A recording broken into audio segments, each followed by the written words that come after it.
Hello friends, आज इस कुंडली के माध्यम से समझेंगे कि वो कौन से योग हैं, वो कौन से कॉम्बिनेशंस हैं जो ये बताते हैं कि व्यक्ति को एनिमल से ज़्यादा बहुत ज़्यादा अटैच और अफेक्शन रहेगा और वो एनिमल पालेगा। और एनिमल की भी जो अगर बात करें तो डॉग को हम स्पेशली इसमें लेंगे, क्योंकि ये जिस नेटिव की कुंडली है वो डॉग लवर है। ऊपर हेडलाइन भी आप देखेंगे डॉग लवर, यानी कि जो ये नेटिव है ये डॉग से बहुत ज़्यादा अफेक्शन रखता है। लाइफ में कई बार इसने अपने मल्टीपल डॉग्स पाले हैं और आज भी इसके पास डॉग रहते हैं। और इवन जो स्ट्रे डॉग्स हैं, अगर हम पेट एनिमल्स की बात भी छोड़ दें तो स्ट्रे डॉग्स हैं, उसके साथ भी इस नेटिव का बहुत ज़्यादा अफेक्शन रहता है। तो जब हम डॉग लवर के इस चार्ट को एनालाइज करेंगे तो जो सबसे इंपॉर्टेंट हाउसेज हैं वो 6th हाउस है, 4th हाउस है, 5th हाउस है और 12th हाउस है और लगन है। लगन इसलिए लेना ज़रूरी है क्योंकि लगन व्यक्ति को रिप्रेजेंट करता है और जो इवेंट या जो भी एसोसिएशन एनिमल के साथ रहेगा वो व्यक्ति का रहता है। तो अब यहाँ पर 6th हाउस पेट एनिमल्स के हाउस को सिग्निफाई करता है, यानी कि कोई भी व्यक्ति किसी भी प्रकार के एनिमल को जब एज ए पेट एनिमल अपने घर में रखता है तो 6th हाउस का एसोसिएशन या कनेक्शन बनता है 4th हाउस के साथ, क्योंकि 4th हाउस जो है वो आपका डोमेस्टिक इन्वायरमेंट है, 4th हाउस आपकी जायदाद है, 4th हाउस आपका मानसिक सुख है। और 4th हाउस का कनेक्शन जब 6th हाउस से बनता है तो व्यक्ति घर के अंदर पेट एनिमल्स पालता है। अब एक तो हो गया एनिमल का पालना, एक एनिमल से प्रेम है, बहुत ज़्यादा प्रेम है, एनिमल से अटैचमेंट बहुत ज़्यादा है, तो उसके लिए 5th हाउस का कनेक्शन भी बनना बहुत ज़रूरी है, क्योंकि 5th हाउस लव को सिग्निफाई करता है, प्रेम को सिग्निफाई करता है। लेकिन हमें लगन से और चंद्रमा से भी देखना है कि व्यक्ति किस प्रकार की नेचर है व्यक्ति की। देखिए यहाँ पे तुला लगन है, तुला लगन का व्यक्ति मॉडरेट नेचर का होता है, केयरिंग नेचर का होता है। और चंद्रमा यहाँ पे 4 नंबर साइन में कैंसर में बैठा है, यानी कि अपनी ही राशि में बैठा है। तो चंद्रमा अगर यहाँ बैठता है तो हम बोलते हैं व्यक्ति सेंसिटिव होता है, क्योंकि ये अपनी ही राशि में बैठा है। और चंद्रमा सिग्निफाई करता है या चंद्रमा की राशि सिग्निफाई करती है कि व्यक्ति का जो मन है वो नर्चरिंग नेचर का होगा, केयरिंग नेचर का होगा। तो यहाँ पे लगन से भी व्यक्ति मॉडरेट नेचर का है, हालांकि मंगल यहाँ पे बैठा है तो व्यक्ति के अंदर कभी कभी इंपल्सिवनेस भी देखने को मिलेगी, लेकिन तुला लगन है तो ये मंगल को इम्बैलेंस एनर्जी नहीं होने देगा, यानी कि व्यक्ति में क्रोध जरूर रहेगा, लेकिन तुला लगन होने की वजह से व्यक्ति कभी भी डायरेक्ट फाइट नहीं करेगा, चीज़ों को डिप्लोमेटिकली हैंडल करेगा। अब यहाँ पे लगन का जो लॉर्ड है वो देखिए 12th हाउस में गया, क्योंकि जब हम एनर्जी के फ्लो से समझेंगे तो वो समझना भी बहुत ज़रूरी है। लगन का लॉर्ड चला गया 12th हाउस में। 12th हाउस जो है ये कंपैशन का हाउस है, सेवा का हाउस है, चैरिटी का हाउस है। जो स्ट्रे डॉग्स हैं या जो ऐसे लोग हैं या ऐसे एनिमल हैं जिनको अबेंडन कर दिया गया है, उनके प्रति जो सहानुभूति है, जो उनके प्रति कोई व्यक्ति अगर उनके लिए कुछ करता है तो 12th हाउस से लगन के एसोसिएशन से पता चलता है।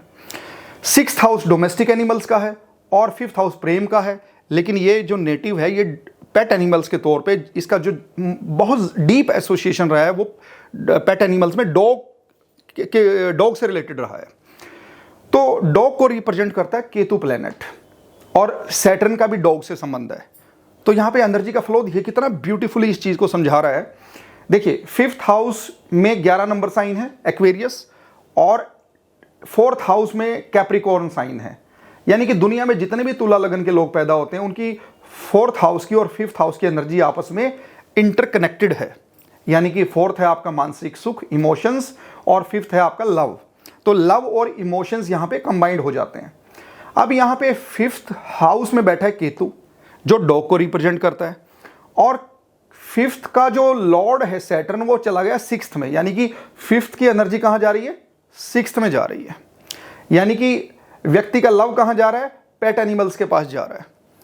और केतु और सैटर्न मैं ऑलरेडी बता चुका हूं कि वो ऑलरेडी डॉग से कनेक्टेड होते हैं, कहीं ना कहीं डॉग को सिग्निफाई करते हैं, उससे कारक भी होते हैं। और ये जो 6th हाउस में सैटर्न का डिस्पोजिटर है वो जुपिटर बनता है। देखिए सैटर्न बैठा है पाइसिस राशि में, मीन राशि में, और मीन का लॉर्ड जो जुपिटर है वो चला गया 4th हाउस में, यानी कि 5th हाउस की एनर्जी सैटर्न के माध्यम से 6th हाउस में आती है और वो एनर्जी 6th हाउस के माध्यम से चली जाती है 4th हाउस में, व्यक्ति के मानसिक सुख में। देखिए एक सूत्र है वो ये कहता है कि अगर 4th का लॉर्ड 6th में आता है तो व्यक्ति इमोशनली अटैच होता है पेट एनिमल से, लेकिन अगर 6th का लॉर्ड 4th में चला जाता है तो व्यक्ति पेट एनिमल्स को अपना फैमिली मेंबर ट्रीट करता है, वो उसको फैमिली मेंबर बना लेता है। अब यहां पर ये जो सैटर्न है इसका जुपिटर के साथ एक्सचेंज भी है। आप देखिए, अब आप कहेंगे कि जुपिटर तो यहां डेबिलिटेटेड हो गया क्योंकि 10 नंबर साइन में है, नीच का हो गया, लेकिन जुपिटर का यहां सैटर्न के साथ एक्सचेंज है।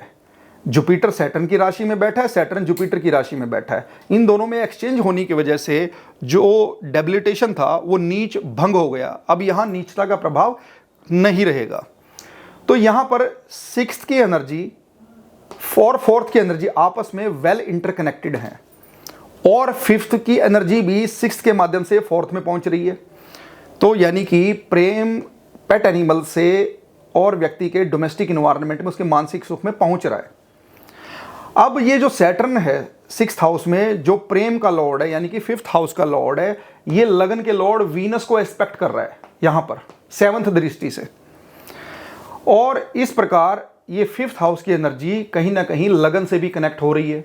और फिफ्थ हाउस में केतु बैठा है, तो डॉग से रिलेटेड सिक्स्थ हाउस में जो कनेक्शन बन रहा है वो व्यक्ति के डोमेस्टिक इन्वायरमेंट में बन रहा है, और व्यक्ति के साथ डायरेक्टली कनेक्टेड भी है वीनस जो है लगन लॉर्ड 12th हाउस में जाने की वजह से। तब लगन का संबंध जब 12th हाउस से है तो व्यक्ति के अंदर इवन स्ट्रे डॉग्स के लिए, यानी कि गली के जो स्ट्रे डॉग्स होते हैं, आवारा कुत्ते होते हैं, उनके लिए भी बहुत प्रेम है, उनकी भी केयर करता है व्यक्ति। पेट एनिमल्स के तौर पे डॉग को रखता भी है नेटिव, और वो जो गली के डॉग्स होते हैं, स्ट्रे डॉग्स होते हैं, उनके लिए कि उनकी सेवा में भी कोई कमी नहीं छोड़ता। अब ये जो व्यक्ति है, डॉग्स का वैक्सीनेशन करवाना, डॉग्स को फीड करना, डॉग्स की केयर करना, डॉग्स को थोड़ी भी अगर चोट लग जाए तो बहुत स्ट्रेस ले लेता है, क्योंकि मून जो है कर्क राशि का है, तो यहाँ पे व्यक्ति के अंदर सेंसिटिवनेस भी बहुत ज़्यादा है। लेकिन मून यहाँ पे कर्क का होने की वजह से ये व्यक्ति नर्चरिंग नेचर का, केयरिंग नेचर का है, इवन पेट एनिमल्स के लिए भी। अब ये जो सैटर्न है ये दृष्टि वाइज देखता है 8th हाउस को, जहाँ पे शुक्र की राशि है, ये शुक्र को देख रहा है सैटर्न, और शुक्र की 10th दृष्टि जा रही है 3rd हाउस पे जहां जुपिटर का साइन है।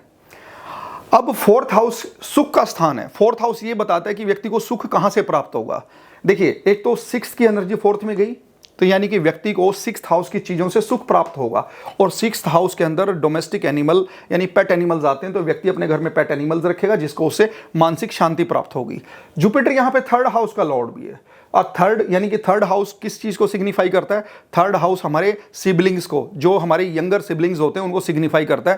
तो यानी कि व्यक्ति का जो संबंध है अपने यंगर सिबलिंग के साथ बहुत ज़्यादा अच्छा है, उनके साथ वो बहुत ही मेंटल पीस कहीं ना कहीं रियलाइज करता है, और पेट एनिमल से भी उस व्यक्ति को मेंटल पीस मिलती है। तो ये एनर्जी के फ्लो से मैंने समझाने की कोशिश की। अच्छा, इसमें एक चीज़ और बड़ी इंपॉर्टेंट है कि ये जो मून है 10th हाउस के अंदर, ये 4th हाउस को देख रहा है, जुपिटर मून को देख रहा है और मून जुपिटर को देख रहा है। तो ऐसी स्थिति के अंदर व्यक्ति अपने डोमेस्टिक इन्वायरमेंट के अंदर डॉग्स की एसोसिएशन के साथ अपने आप को एक मेंटल पीस कहीं ना कहीं प्राप्त करता है, और डॉग्स के उसका डीप एसोसिएशन होने का ये भी कारण है। और आई थिंक ये जो मैंने आपको एनर्जी फ्लो से, डिस्पोजिटर थ्योरी से जो ये चार्ट समझाया कि कैसे एक व्यक्ति डॉग लवर बन जाता है जब प्लेनेटरी कॉम्बिनेशंस इस चीज़ को सिग्निफाई करते हैं, तो I think you will enjoy this video. और अगर आप इस वीडियो को लाइक करें तो इसे ज़्यादा से ज़्यादा शेयर करें। And thank you for watching this video. Thank you very much.